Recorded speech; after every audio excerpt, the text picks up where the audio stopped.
निर्वाचन आयोग के इस पद के लिए चुनाव प्रक्रिया की शुरुआत की घोषणा कर दी है। ऐसे में संभावनाएं हैं कि चुनाव की तारीखें जल्द घोषित की जाएंगी। इसी बीच बीजेपी इस पद के लिए अपनी विचारधारा के प्रति समर्पित कार्यकर्ता को उम्मीदवार बना सकती है। फिलहाल जिन नामों पर पार्टी में विचार चल रहा है उनमें कर्नाटक के राज्यपाल थावरचंद गहलोत सबसे प्रबल दावेदार माने जा रहे हैं। अन्य नाम सिक्किम के राज्यपाल ओम माथुर का भी है। तो वहीं इंडिया गठबंधन एक संयुक्त उम्मीदवार उतारने की तैयारी में है। बीजेपी के लोगों को जाना चाहिए और सुनने में आ रहा है कोई फेयरवेल भी नहीं हो रहा है। सर बीजेपी के लोग नीतीश कुमार फेयरवेल भी नहीं हो रहा। उपराष्ट्रपति जगदीप धनखड़ का जिस तरह से इस्तीफा हुआ, इस पूरे घटनाक्रम को लेकर के प्रदेश के पूर्व मुख्यमंत्री अशोक गहलोत काफी एक तरह से आहत नजर आ रहे हैं। जिस तरह का मामला रहा, अभी तक कभी उपराष्ट्रपति का इस्तीफा नहीं हुआ। बातचीत करते हैं सर, इतिहास में ऐसा कभी नहीं हुआ, क्या लगता है आपको? देखिए, पूरा देश चौंक गया कल। ये चौंकाने वाली घटना ही है। उपराष्ट्रपति का इस्तीफा कभी हुआ नहीं इतिहास के अंदर। अचानक इस्तीफा आ गया। दिन भर हाउस चल रहा था, वो चला रहे थे। बीएससी की मीटिंग हो गई आगे के प्रोग्राम के लिए, इस्तीफा अचानक आ गया, तो चौंकाने वाली घटना है। राजस्थान वालों को विशेष धक्का लगा है क्योंकि राजस्थान से थे वो, और किसानों की आवाज जो है पार्लियामेंट के अंदर भी और बाहर भी हमें उठाई उन्होंने। अभी हाल ही में उन्होंने कृषि मंत्री जी को बहुत ही उलाना दिया कि भाई आप कर क्या रहे हो, जो वादे किए हमने किसानों के लिए वो निभाओ। अब पता नहीं किन कारणों से उनके दिमाग में क्या चल रहा होगा, वो तो मैं नहीं कह सकता। तो मेरा अंदाज था कि ये दबाव में लोग दोनों जो है स्पीकर और लोकसभा और ये राज्यसभा चेयरमैन, ये मैंने 10 दिन पहले ही कहा था, मुझे लगता है दोनों दबाव में काम कर रहे हैं। लेकिन आपसे निजी तौर पर उन्होंने इस बात को नकारा भी था कि ऐसा कोई दबाव का मसला है। वो तो उन्होंने जयपुर में कहा था कि मेरे पर कोई दबाव नहीं है, मेरा स्वास्थ्य ठीक है, अशोक गहलोत अपना स्वास्थ्य ठीक रखे। वो बातें तो मैंने भी सुना के कही है, हमारे पुराने मित्र हैं, सब बातें अपनी जगह है।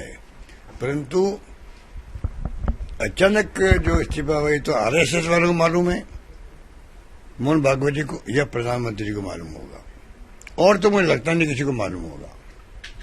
50 साल पता नहीं अभी कोई इनका आरएसएस और बीजेपी का कोई बहुत बड़ा गेम प्लान हो तो मुझे पता नहीं क्या है, पर अचानक घटना होना मैं समझता हूँ ये चौंकाने वाली है। आपने कहा कि प्रधानमंत्री को चाहिए कि वो मनाएं, कोशिश करें कि इस्तीफा वापस लें। ये हमारी पार्टी का स्टैंड जो मैंने बताया। वहीं आपको बता दें कि भले ही एनडीए के पास बहुमत है, फिर भी विपक्ष मानता है कि मुकाबला पूरी तरह एक तरफा नहीं है, उसे चुनाव से पीछे नहीं हटना चाहिए। तो वहीं आयोग ने इस पद के लिए निर्वाचक मंडल, रिटर्निंग ऑफिसर और अन्य जरूरी चीजों को भी अंतिम रूप देना शुरू कर दिया है। आयोग की तैयारियों के बीच बीजेपी की कोशिश होगी कि इस पद का उम्मीदवार किसी अन्य सहयोगी को बनाने की जगह अपने उम्मीदवार का नाम तय कर उसके नाम पर सहयोगी दलों को राजी करें। दरअसल जगदीप धनखड़ ने 21 जुलाई की रात अचानक देश के 14वें उपराष्ट्रपति के पद से इस्तीफा दे दिया था और उपराष्ट्रपति द्रौपदी मुर्मू ने मंगलवार को धनखड़ का इस्तीफा मंजूर भी कर लिया था। 74 साल के धनखड़ का कार्यकाल 10 अगस्त 2027 तक था और अब चुनाव के नतीजे इस पर भी निर्भर करेंगे कि किस पक्ष के पास कितना बहुमत है। बता दें कि लोकसभा में कुल 542 सदस्यों में से एनडीए के पास 293 और इंडिया गठबंधन के पास 234 सदस्य हैं। राज्यसभा में 240 सदस्यों की प्रभावी संख्या में से एनडीए को करीब 130 और इंडिया गठबंधन को 79 सांसदों का समर्थन है। कुल मिलाकर एनडीए के पास 423 और इंडिया गठबंधन के पास 313 सांसदों का समर्थन है। शेष सदस्य किसी भी खेमे से जुड़े नहीं हैं और ऐसे में थावर गहलोत का नाम रेस में आगे चल रहा है। थावरचंद गहलोत अभी कर्नाटक के राज्यपाल हैं। 77 वर्षीय गहलोत राज्यसभा में सदन के नेता रह चुके हैं, साथ ही केंद्रीय मंत्री का पद भी संभाल चुके हैं। बीजेपी में वे सर्वोच्च नीति निर्धारक इकाई पार्लियामेंट्री बोर्ड के सदस्य भी रहे हैं। वहीं जातीय समीकरण यानी कि दलित में भी वह फिट बैठते हैं और इस समीकरण में भी वह फिट बैठने की वजह से उनका नाम रेस में आगे है।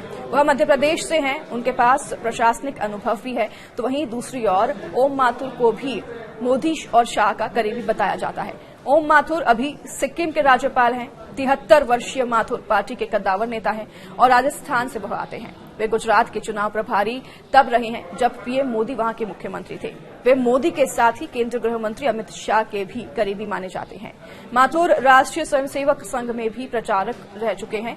तो वहीं कयास यह भी है कि निर्वाचन आयोग की तरफ से उपराष्ट्रपति पद के चुनाव की तारीख घोषित होते ही इस पद के लिए एनडीए प्रत्याशी के नाम की घोषणा कर दी जाएगी। और यदि बीजेपी के किसी प्रत्याशी के नाम पर एनडीए में सहमति बनाने में समस्या आई तो मौजूदा उपसभापति हरिवंश भी इस पद के उम्मीदवार बनाए जा सकते हैं। बीजेपी के एक वरिष्ठ नेता का ये कहना है कि प्रत्याशी का चयन ठोक बजाकर ही किया जाएगा, क्योंकि विपक्ष से भी कोई मजबूत प्रत्याशी उतारे जाने की पूरी संभावना है। ऐसे में एनडीए इस पद के लिए प्रत्याशियों के कद, अनुभव व जातीय समीकरण को प्राथमिकता देगी। बता दें कि जगदीप धनखड़ ने 21 जुलाई 2025 को इस्तीफा दिया और उनकी उम्र 74 साल है। धनखड़ ने सोमवार देर रात राष्ट्रपति द्रौपदी मुर्मू को लिखे पत्र में स्वास्थ्य कारणों का हवाला देते हुए अपने पद से इस्तीफा दे दिया। यह पत्र उपराष्ट्रपति के आधिकारिक एक्स अकाउंट पर भी साझा किया गया। जगदीप धनखड़ अगस्त 2022 में 14वें उपराष्ट्रपति चुने गए थे और उनका कार्यकाल अभी 2 साल तक और बाकी था।